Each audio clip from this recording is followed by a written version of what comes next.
on va se projeter dans l'avenir et donc on célèbre la naissance de notre dispositif Jeanbrun, donc ce statut du bailleur privé dont on parle depuis au moins 11 ans que je suis ce secteur, qui ça y est va naître. Bon, Pierre-Emmanuel, on s'en était beaucoup parlé pendant tout le débat budgétaire. On a eu des espoirs, des désespoirs. Bon, là, ce qu'on nous prépare, a priori, va plutôt dans le bon sens et serait plutôt de nature à redonner confiance à nos investisseurs. Oui, bien sûr, c'est un dispositif qui est très favorable, plus favorable dans le neuf que dans l'ancien.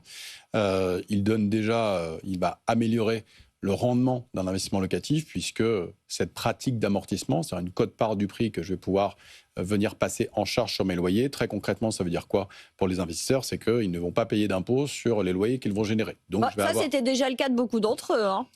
En meublé, tu veux dire? Au début des années.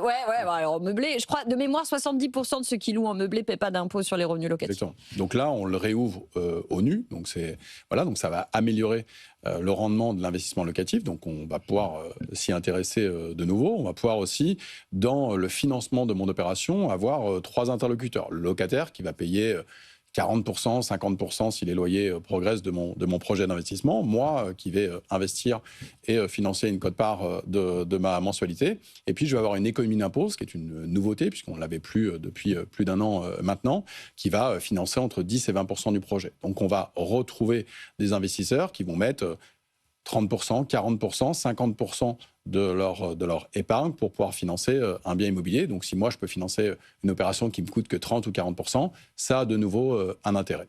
Le dispositif est pour l'instant plus fléché vers le neuf que dans l'ancien. Dans l'ancien, on a 2 contraintes qui semblent importantes et qui seront à mon avis importantes également dans le financement. C'est les 30% de travaux qui sont une marge assez haute et le DPE cible qui est A et B, qui doit sortir dans le décret. S'il ne sort pas, le fléchage sera quand même très orienté vers le neuf.